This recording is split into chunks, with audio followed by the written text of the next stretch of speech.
ત્યાંથી જે એક ગામથી બીજે ગામ જાય છે તો એક ગામની અંદર દીકરી છે, ખેડૂતના દીકરી છે. દીકરી દૂત મૂકે.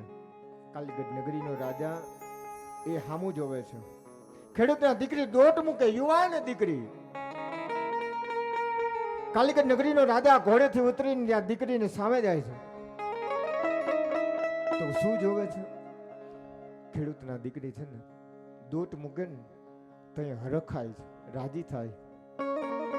અને ફરી પાછો કાલીગઢ નગરીનો રાજા જોવા જાય. આગળ દોટ મૂકે. એને દીકરી બહુ વાલી છે, બેન બહુ વાલી છે. તો ફરી પાછી છે ને અચાનક રોવા લાગે. ઊભી રહે ને તો દીકરી બહુ રોવે. કાલીગઢ નગરીના રાજાને કાંઈ સમજાતું નથી. દીકરી દુખી છે, આમાં કાંઈ સમજાતું નથી. એની હિંમત નથી થતી કે હું મારી દીકરીને જઈને શું પૂછું, એને શું તકલીફ હશે, વિચાર જ કરે છે. એમાં ખેડૂત નીકળે છે ને પૂછે છે, બે હાથ જોડીને કહે, હે અન્નદાતા બાપ, તમે તો આ ગામના છો, આ ગામની આપણી દીકરી છે, ખેડૂતના દીકરી છે. તમે જાણો છો, આપ પણ ખેડૂત છો, અન્નદાતા છો. મારા બાપ મને એટલું કહો કે આ દીકરી છે એ દોડે છે ને તે રાજી થાય છે, ઊભી રહીને તે અચાનક રડવા લાગે છે. શું આ દીકરીને કાંઈ દુઃખ છે? અને દુઃખ હોય તો પશુ હસવું ન જોઈ, અને સુખ હોય તો રડવું ન જોઈ. મને કાંઈ સમજાતું નથી. તો ખેડૂત બે હાથ જોડીને કહે છે કે બાપજી, તમે સાંભળ્યું તો કે શું દોડે છે તે પણ કાંઈક બોલતી હશે, અને ઊભી રહે તે કંઈક બોલતી હશે. તો કાલીગઢ નગરીનો રાજા કે દીકરીનું કોઈ ન સાંભળે? એવું કોણ ન સાંભળે? એ તો જે પાપી હોય, રાક્ષસ હોય, એ ન સાંભળે. બાકી દીકરીનું તો જે ધર્મ હોય, જેનો ધર્મ કર્મ હોય, એ જરૂર સાંભળતો હોય. મેં સાંભળ્યું છે. શું કહે છે? તો દીકરી જઈને દોટ મૂકીને તો એટલું કહે છે કે મારો ભાઈ આવ્યો. જ્યારે ભાઈ આવ્યો એમ કહીને ત્યારે દીકરી હળી કાઢે છે, દોટ મૂકે છે. પછી ખેડૂત કહે છે ઊભી રહે, તે ઊભી રહી જાય ને તે અચાનક એમ કહે છે કે મારે ક્યાં ભાઈ છે? મને કાંઈ સમજાતું નથી. મને એવું લાગે છે રાજા કે બાપજી, આપ તો અંદાતા છો. મને એટલું કહું કે આ દીકરીનો ભાઈ કદાચ ને સૈન્યમાં હોય, કદાચ ને અમારા સૈન્યમાં હોય, કેટલાય સમય પછી પાછો આવવાનો હોય. પણ જેનો ઘણા સમય પછી ભાઈ પાછો આવવાની દીકરીને હરખ હોય, મને એવું લાગે છે કદાચ ને આપનો ભાઈ છે ઘણા વર્ષો પછી કદાચ ને અહીં આવતો હોય. મને એવું લાગે છે. ત્યારે ખેડૂત કહે છે કે બાપજી, એ તો કહે છે કે મારો ભાઈ આવ્યો, પણ હું તમને કહું છું કે એને કોઈ ભાઈ નથી. તો શું એમ કહીને ખેડૂત જતો રડે છે કે એને કોઈ ભાઈ નથી. કાલીગઢ નગરીનો રાજા વિચાર કરે છે કે એને કોઈ ભાઈ નથી, તોય ભાઈ કરીને દોટ મૂકે છે. દીકરીને આગળ જઈને કહે છે કે બેનબા, તું મારી દીકરી હોય, જેવી રીતે બાપને વાત કરતી હોય ને એવી રીતે કહીને જો જી દીકરી છે ને બાપને વાત ન કરે ને ત્યાં સુધી એનું દુઃખ હળવું થતું નથી. તમને કોઈ દુઃખ હોય અને તમારું કોઈ લાગતું હોય ને એને કહીશો નહીં ત્યાં સુધી કોઈ દુઃખનું સમાધાન થતું નથી, દુઃખ ઓછું થતું નથી. તમને બહુ દુઃખ પડે ને તો રડી લો, અંદરની વેદના કાઢી નાખો, પણ કાઢ્યા પછી કોકને કહી દો. જો હું તમારો, તમે જો મારા લાગતા હોય ને મારા દીકરી જેવા તમે લાગતા હોય, મને લાગો છો ને, જો તમને મને બાપ જેવા જો તમને લાગતા હોય ને તો મને બાપ જાણીને ખાલી કહો. ખેડૂતના દીકરી કાલીગઢ નગરીના રાજા હાથીજી સોલંકીને કહે છે કે બાપ, મને આજ કાંઈ સમજાતું નથી. કા? તો કે રાતે જ્યારે હું નિંદ્રમાં હતી, નિંદરની અંદર મને એવું સપનું આવે છે કે મારો ભાઈ આવે છે, મારો ભાઈ આવે હાથમાં, મારા હાથમાં થાળી છે, ચોખા ફૂલા ને હાર ને લઈને જાઉં છું. મારા જ્યારે ઉંમરે આવે છે હું એને વધાવું છું, એને તિલક કરું છું, મારા ભાઈને હાર કરીને પધરામણી કરાવું છું. મારો ભાઈ છે ને મારા આંગણામાં પગ મૂકે ને તે મારી નીંદર ઉડી ગઈ. રાતે મને જ્યારે નીંદર આવીને ત્યારે મને આવું સપનું આવ્યું. નીંદર મને એમ થઈ ગયું કે મારો ભાઈ આવ્યો. હું એવી હરખાણી કે મારી નીંદર ઉડી ગઈ. અને નીંદર ઉડીને તઈ મને ખબર પડી કે મારે ક્યાં ભાઈ છે.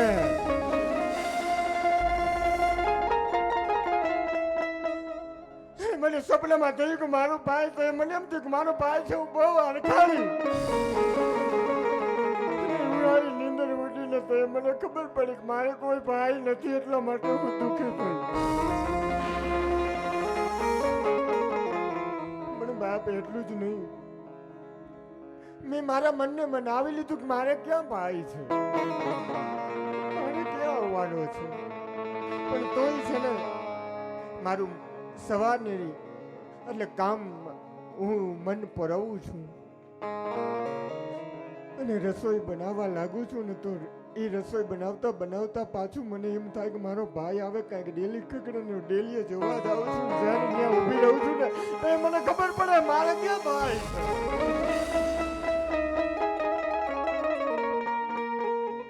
મને કાંઈ સમજાતું નથી. અને ડેલીએ જઈ કોઈ ખકડે તો હું ડેલીએ જઈને ઊભી રહી, ડેલીએ પાછી વળી તો મને મારું મન એમ કે છે કે મારો ભાઈ આવે. મારા મનને મનાવી લો કે મારો ભાઈ નથી, મારો આત્મા વળી પાછો અંદરથી થાય કે મારો ભાઈ આવશે. એવું જ્યારે મને અંદરથી થાય હું ભૂલી જાઉં છું કે મારે ભાઈ નથી. હું છે એ ગામથી પાદરામ, ગામથી દોટ મુક્તિ મુક્તિ, ગામથી સીમ તરફ દોડવા લાગી. શું કામ? મને એવું મનમાં થઈ જાય છે કે મારે ભાઈ નથી. એમ નહીં, મને એમ થાય કે મારો ભાઈ આવે છે. એટલે હું ગામથી ગામના પાદર સુધી આવી અને ઊભી રહી ત્યાં મને વળી પાછું થાય કે મારે ક્યાં ભાઈ છે. અને જેથી મને ભાઈ યાદ આવે ને એટલે હું હળી કાઢું છું. અચાનક મને હરખાવ ને અચાનક ખબર પડે મારે ક્યાં ભાઈ છે. કાલીગઢ નગરીના રાજા ખેડૂતની દીકરી બાદ ભરીને કહે છે કે બાપજી મને કાંઈ સમજાતું નથી. કાલીગઢ નગરીનો રાજા દીકરીને કહે છે કે બાપજી હું ગાય પ્રેમી છું, મને એટલી ખબર પડે કે આ ધરતી ઉપર દીકરીની ગાય દુખી હોય અને જ્યારે અંદર અને દીકરીની જે આશા જાગે દીકરી બોલે ને કુદરત સાંભળે છે. મારી દીકરી, અરે તને એમ થાય છે કે તારો ભાઈ આવે છે તો વિશ્વાસ રાખજે મારા બાપ, તારો ભાઈ છે ને કોઈ આવે ન આવે આ ધરતી ઉપરથી પણ એ શિવ જીવ બનીને આવશે, આવશે ને આવશે. દીકરીની વેદના છે ને એને જગતને સાંભળવું પડે, જગત કોઈ ન સાંભળે. જોજે મારા બાપ, કાલીગઢ નગરીનો રાજા કે છે કે દીકરી દુખી હોય, ઘરની અંદર દીકરી દુખી હોય, સાસરે દીકરી દુખી હોય ને એના સાસરીમાંથી આગેવાનોને કહે, બીજાને કહે, માવતરમાં કહે, પછી સમાજના આગેવાનો હોય એને કહે, પણ કોઈ એને સાંભળે નહીં. એમ બધું ટાળી નાખે અને દીકરીને દુઃખ ઓછું કરવા માટેના કોઈ પ્રયત્ન કરે નહીં, સમજાવવાનો કોઈ એના ઘરમાં પ્રયત્ન કરે નહીં. પછી દીકરી જઈ બધે આટો ફરીને આવે ને પછી એનો બધા સગા સંબંધી છે બધાનો વિશ્વાસ ઉડી જાય છે. પછી એનો એક જ આધાર રહે છે કુદરતને ફરિયાદ કરવાનો. જ્યારે એ દીકરી આ જગતનું જે દુઃખી દીકરીનું જગત કોઈ સાંભળે નહીં તો એ દીકરીનો કુદરત, મારો વાછરો, મારો શિવ, મારો જીવ સાંભળે, સાંભળે અને સાંભળે.